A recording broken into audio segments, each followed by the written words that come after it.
श्रीराम राम रामेति रमे रामे मनोरमे सहस्रनाम तत्तुल्यम् राम नाम वरानने।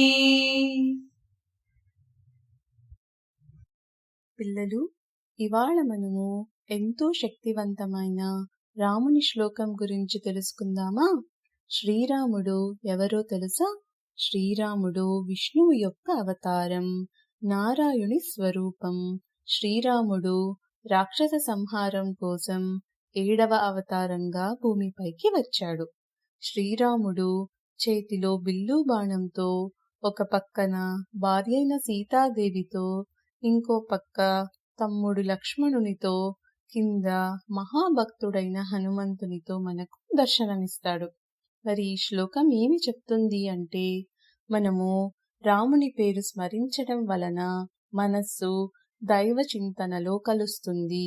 మరియు ఈ శ్లోకం స్తుతించడం వలన 1000 పేర్లు వలె గొప్పదైన విష్ణు సహస్రనామానికి సాటి.